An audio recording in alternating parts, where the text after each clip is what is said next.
नारायण। दूसरे अध्याय का नाम है सांख्य योग, जो कल पूर्ण हुआ। सांख्य योग अर्थात ज्ञान योग, उसमें ज्ञान योग की श्रेष्ठता बतलाई है। कर्म की अपेक्षा ज्ञान की श्रेष्ठता बतलाई है। दो विधियां उसमें बताया, एक ज्ञान योग, एक कर्म योग। और ज्ञान योग को कर्म योग से श्रेष्ठ बतलाया। 39वें श्लोक में कहा, एषा ते अभिता सांख्ये बुद्धिर्योगे तिमां शृणु बुद्ध्या युक्तो यया पार्थ कर्मबन्धं प्रहास्यसि।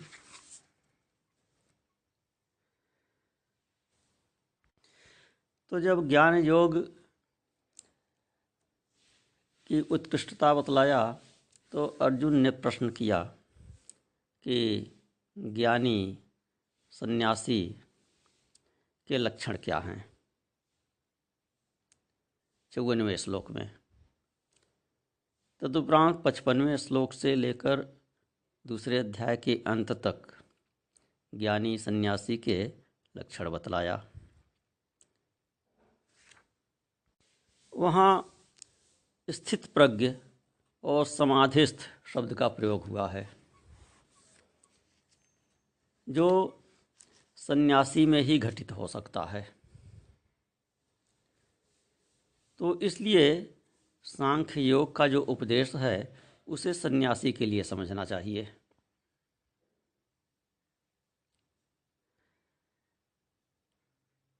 शांकर मत यह है कि निष्काम कर्म और निष्काम उपासना से अंतःकरण शुद्ध होता है।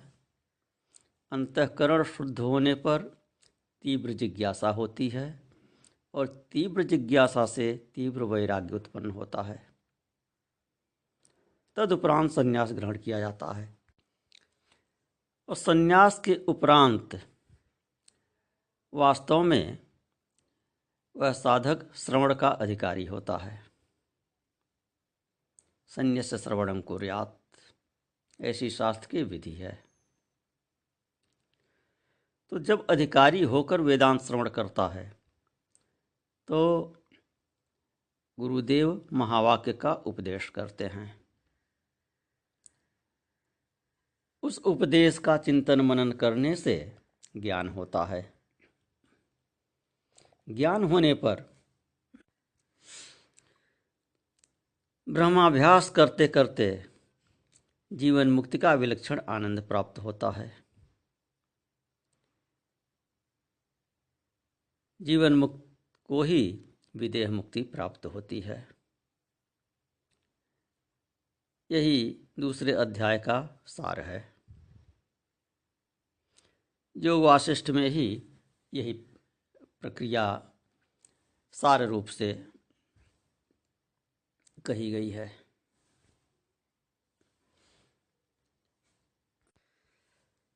तो तात्पर्य है कि सकाम की अपेक्षा निष्काम कर्म को श्रेष्ठ बतलाए और निष्काम कर्म की अपेक्षा संन्यास को, ज्ञान योग को श्रेष्ठ बतलाए।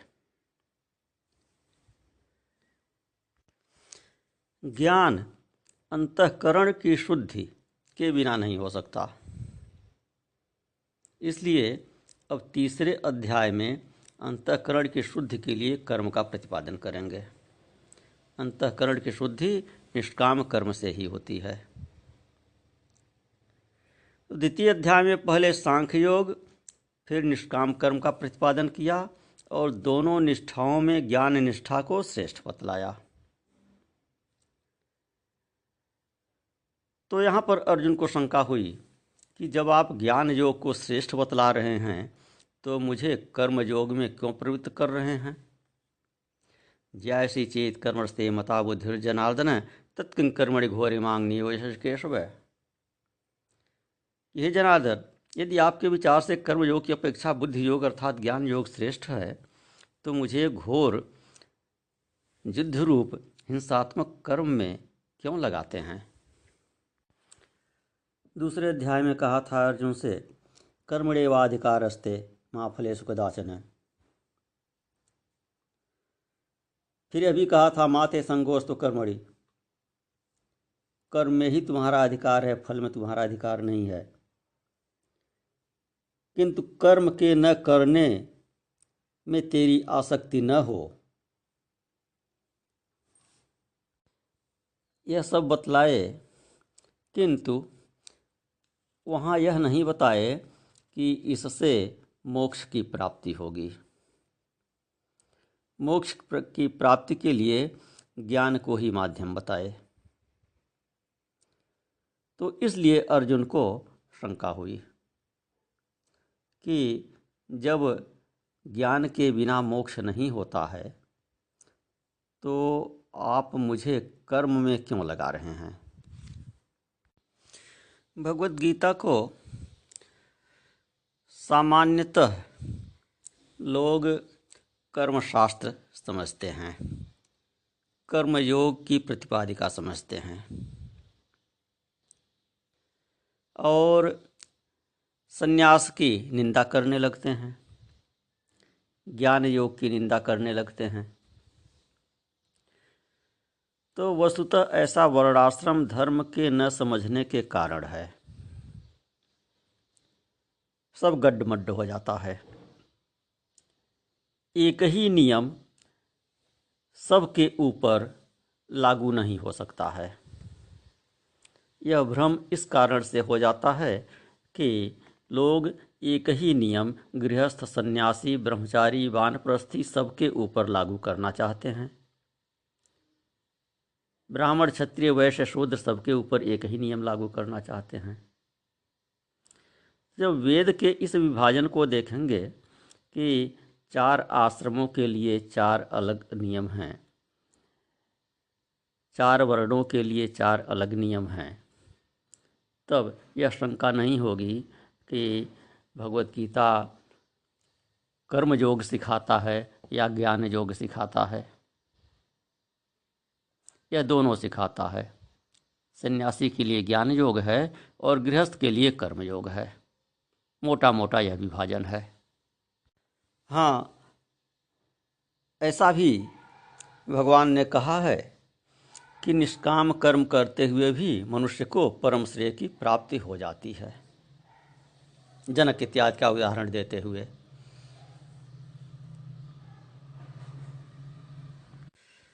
तो वस्तुतः भिन्न भिन्न निष्ठा वाले वक्ता अपने अपने अनुयायियों की निष्ठा दृढ़ करने के लिए उनका अपने अपने सिद्धांत के अनुसार अर्थ करते हैं।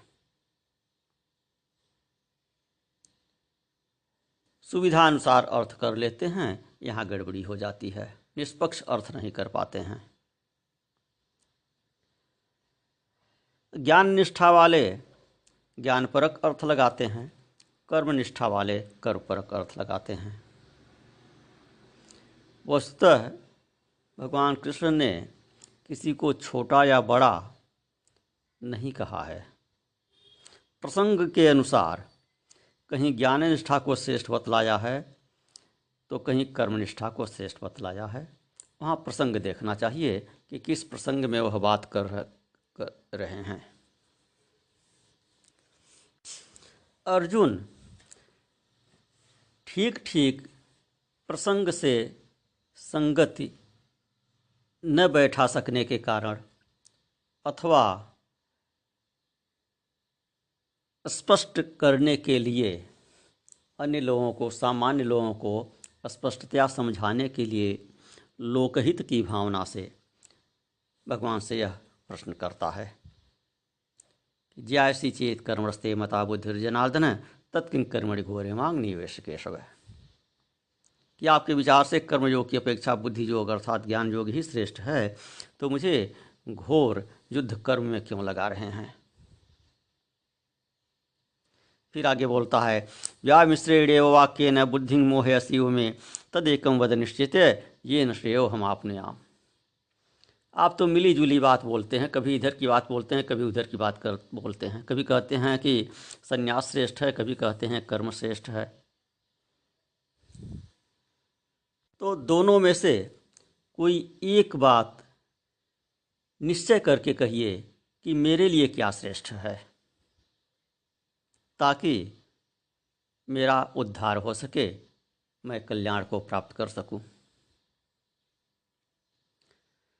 तो वस्तुतः 4 पक्ष हैं। एक यह कि आत्यंतिक श्रेय की प्राप्ति, मोक्ष की प्राप्ति केवल ज्ञान से हो सकती है। दूसरा विकल्प यह है कि मोक्ष की प्राप्ति केवल कर्मयोग से हो सकती है। तीसरा पक्ष यह है कि कर्म और ज्ञान दोनों का अनुष्ठान साथ साथ होना चाहिए। कर्म और ज्ञान के समुच्चय से मोक्ष की प्राप्ति होती है। और चौथा पक्ष यह है कि कर्म और ज्ञान का क्रम समुच्चय है, कि क्रम से पहले कर्म करिए, इसके उपरांत ज्ञान मार्ग में आइए, उससे मोक्ष की प्राप्ति होती है। अर्थात कर्म के द्वारा अंतःकरण की शुद्धि होती है, तदुपरांत जिज्ञासा, तीव्र जिज्ञासा उत्पन्न होती है, तदुपरांत ज्ञान की प्राप्ति होती है और ज्ञान के उपरांत मोक्ष होता है। तो उत्तर देते हुए भगवान कहते हैं, लोकेस्मिन् द्विविधा निष्ठा पुरा प्रोक्ता मया नघ, ज्ञान योगेन सांख्यानाम कर्म योगेन योगिनाम। बोले, हे अनघ। अनघ कहकर अर्जुन को संबोधित करते हैं यहाँ पर, क्योंकि दूसरे अध्याय में वह सांख्य योग का प्रवचन सुन चुका है और निष्पाप हो चुका है। ज्ञान का प्रकरण सुनकर निष्पाप हो गया है, इसलिए यह संबोधन सार्थक है। तो कहते हैं, हे अनघ, मेरे द्वारा पहले 2 निष्ठाएं कही गई हैं। लोकेस्मिन् द्विविधा निष्ठा पुरा प्रोक्ता में अनघ है। पूरा प्रोक्ता पहले कब? सृष्टि के आरंभ में वेद रूप से 2 निष्ठाएं कही गई हैं। और दूसरे अध्याय में भी 2 निष्ठाएं बताए। सांख्य वालों के लिए ज्ञान योग की निष्ठा और योगियों के लिए कर्मयोग की निष्ठा। योगी से यहाँ तात्पर्य योगाभ्यास करने वाले पतंजल योग सूत्र वाले योगी से नहीं है, अपितु कर्मयोगी से है, गृहस्थ इत्यादि से है। तो सन्यासी इत्यादि के लिए ज्ञान योग बताए और गृहस्थ इत्यादि के लिए कर्मयोग बताए। भक्ति निष्ठा को अर्थात भक्ति योग को यहाँ कर्मयोग के अंतर्गत ही समझना चाहिए।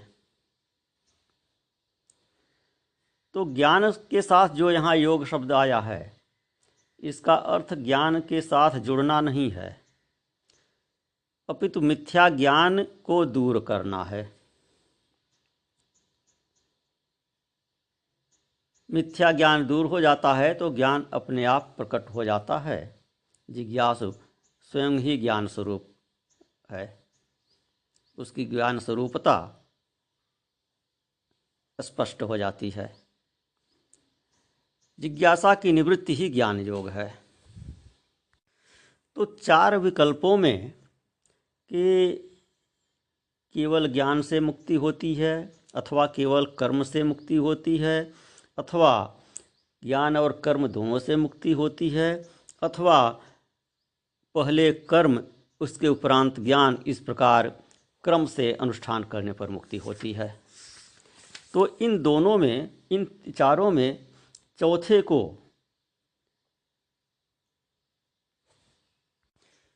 ही उचित और प्रामाण्य माना जा सकता है। कैसे? निष्काम कर्म से अंतःकरण की शुद्धि होती है मल का नाश होता है। उपासना से विक्षेप की निवृत्ति होती है। इसलिए कर्म और उपासना यह ज्ञान के साधन हैं। निष्ठा केवल एक ही है, ज्ञान निष्ठा।